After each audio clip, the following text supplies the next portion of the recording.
Hi, I'm Dave Watkins.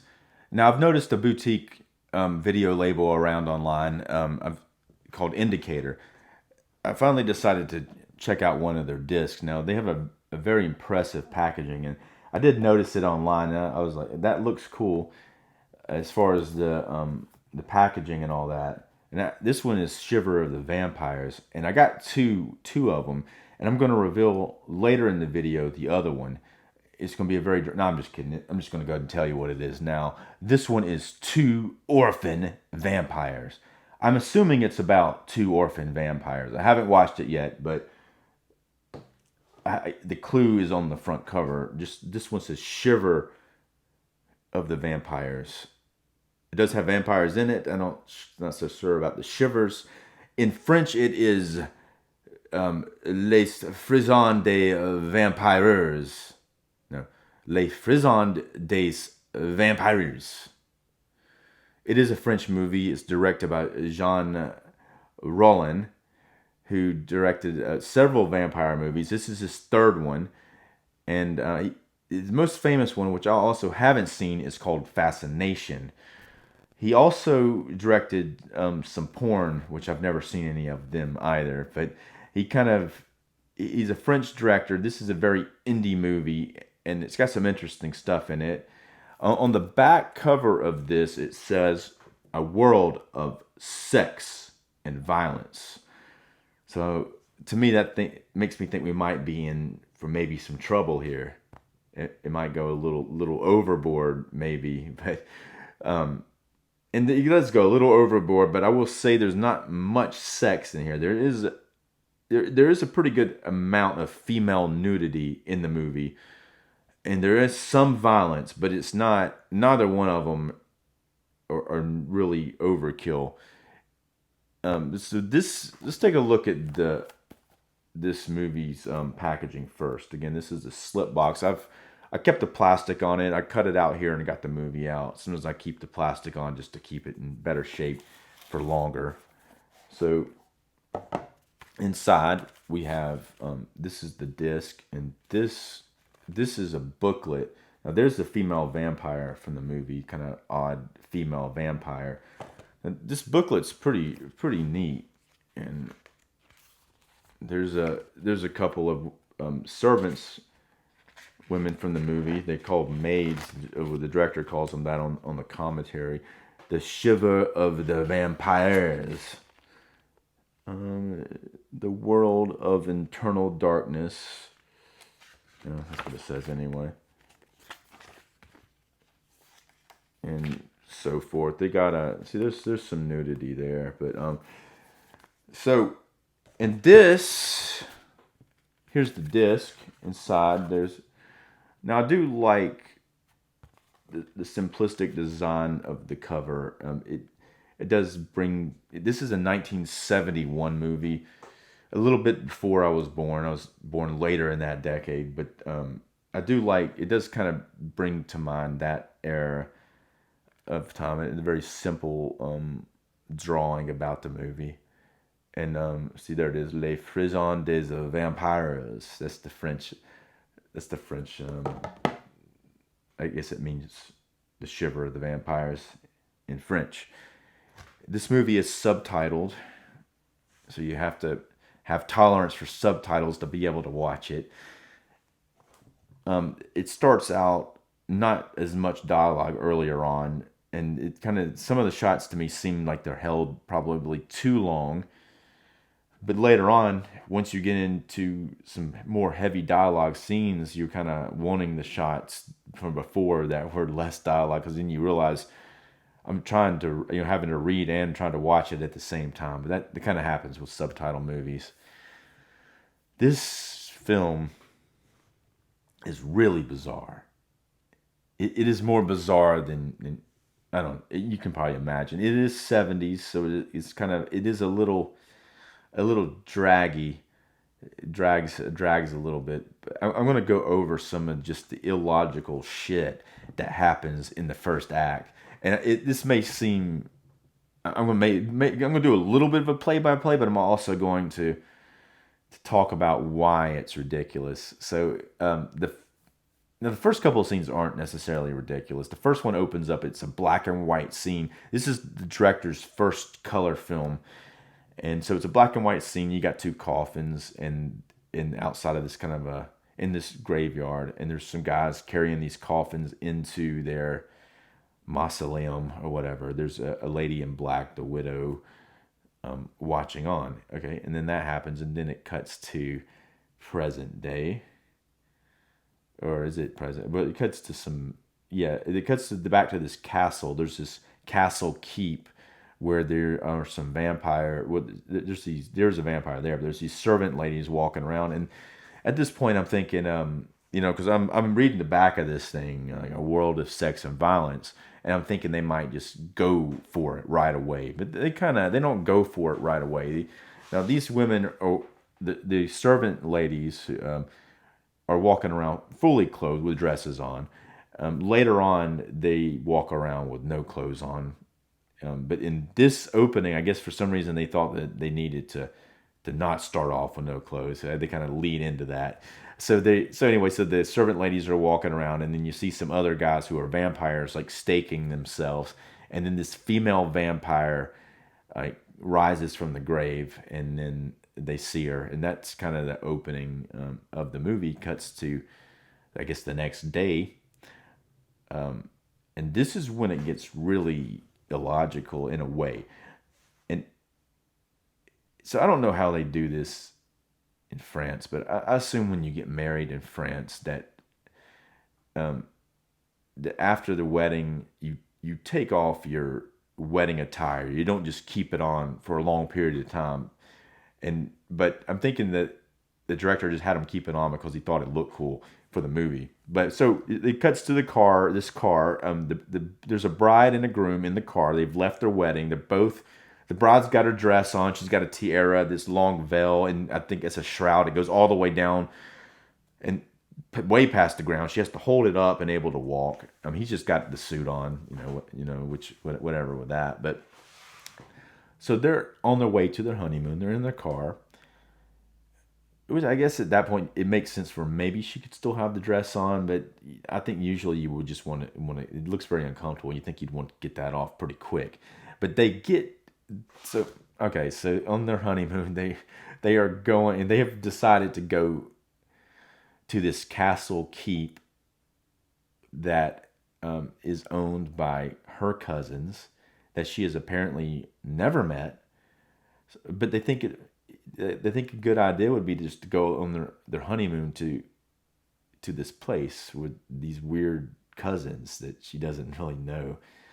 But anyway, so they get there. And they find out the cousins are dead, or they're told that. So she's very upset about it. He wants to consummate the marriage.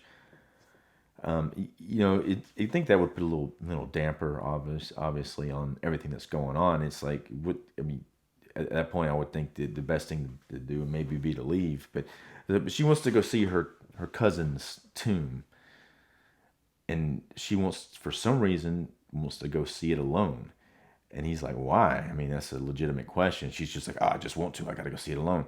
So he stays in this really old, bizarre castle while she goes to this graveyard to her cousin's tomb. While she's there, she runs into the widow. And then the widow, she asked the widow which one of her cousins was she with, and she's like, well, both of them. She's with both of her cousins, so it gets even more weird with that. Now, one thing, she still has the wedding dress on. She goes into this graveyard with steps, like overgrown, like plants all around. She's having to carry the shroud part of it, and so she still got this thing on, and she has it on till she goes back to the castle, and she tells her husband. Well, this is funny too, because she gets back in there, and he's like, "Okay, let's go." He stands up, tries to kiss her, thinking that it's like playtime, but she's like, "No, I can't. I'm thinking about my cousins being dead, and we're in their weird ass castle. I can't. I'm just going to sleep alone in this weird castle. You can go find another random room in this place to sleep." So he's like, okay, I mean, he's gonna go and give her space. It's then that she takes off her wedding dress, and boy, does she ever. She takes it off, and she under it she has no bra, no underwear, anything on. She's completely nude, and surprisingly, her body is friggin' amazing. She has what the director calls a perfect body, and it's pretty close. And she has it look very nice. So she takes the dress off. She's completely nude in the room, and that's when something really weird happens. There's a grandfather clock. It opens up, and this weird vampire chick comes out of the clock. This one here, she comes out of the clock, and then she comes over to the bride, and the bride's got red hair. But anyway, so she comes over to the bride, who's completely nude, and then she just, I guess she's got a vampire spell, so she's kind of doing this eye thing, and then she comes over and starts caressing her, starts feeling her breast and all that, and so it kind of goes from there. So that's kind of how it starts, and that's the first 20 minutes of it. So it takes 20 minutes for her to take off her clothes. And then from there, you start to see the servants like continuously take off their clothes and walk around nude. The vampire lady takes off her clothes. So I guess once you get past that part, it's like, okay, it's cool, let's take off some clothes, sort of thing. But this is a very bizarre movie. And it's not necessarily scary. There's a lot of kind of cool atmosphere in it. I did listen to the director's commentary after I watched it, and I got a greater appreciation for the movie listening to his thoughts on it. He had some very interesting stuff to say about it, and a lot of it's very, very candid about what was going on with the production, and even things like the main actor, the husband character. He's like, yeah, that's my assistant director. I cast him in the movie because he kind of looked the part, and he was going to be there anyway, assistant directing, so I put him in there. That sort of thing is very interesting.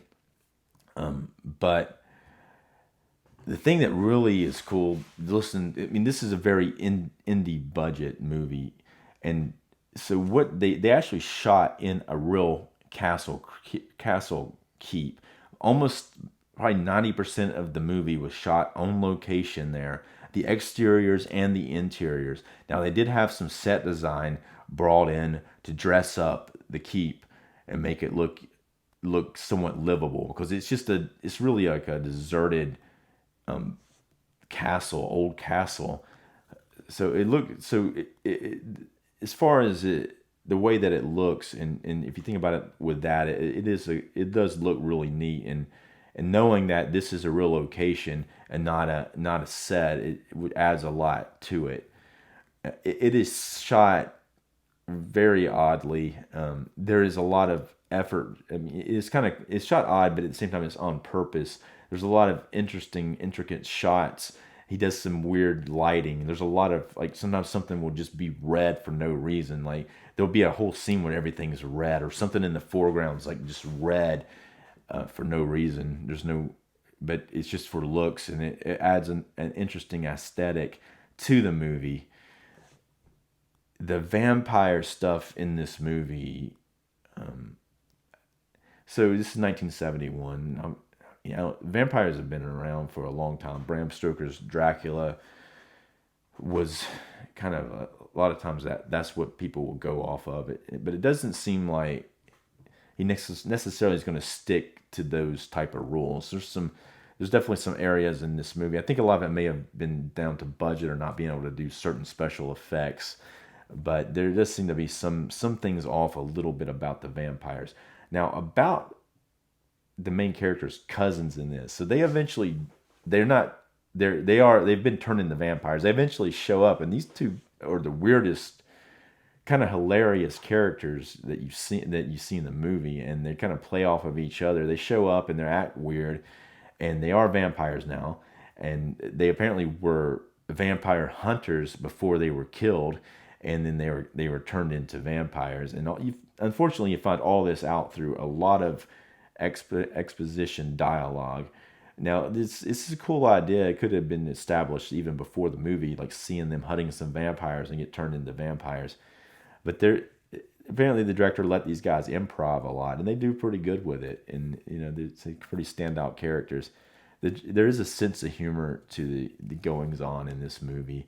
There are things that happen that like the vampire has these in one scene. She has these like these nipple things, these metal things on her nipples, like big sharp metal things, and she goes up against this other girl and like, rams into her and kills her. And that's something the director thought was a joke, and listening to his commentary. And there's a lot of scenes that when you're watching it that don't make a lot of sense, that the director's like, oh yeah, this is a joke. We just thought it would be funny to do that. And so in some ways it almost seems like this would be a very good movie to do for Mystery Science Theater 3000. But then there's also some scenes that do have some weight to them. And I haven't really talked about the 4K transfer of this. Now here on the front cover, it says the new 4K HDR restoration of the 1971 surrealist cult classic directed by master of the fantastique Jean Rollin. So as far as the transfer of this, I'm not sure what film stock. I haven't been able to see what that. Maybe it was 35 or 16. But a lot of times when you take film and you upgrade it to 4K, it's going to look better than something that was shot digitally now. Now, film looks really, really good in 4K. Sometimes it may display some wear and tear of the film, but this looks pretty good. And like I've never seen another version of it to compare, but I assume it's probably the best that it's ever looked. And I have read some people's thoughts on it online, and they do say that is the case, that it looks better than they've ever seen it, and perhaps better than it ever will. But again, I'm Dave Watkins. Thanks for watching. And I'm eventually going to take a look at this one, The Two Orphan Vampires. I mean, it is a good presentation. They have a good transfers on these, and the limited edition box sets look amazing. So if you get a chance, hit the subscribe button on my page.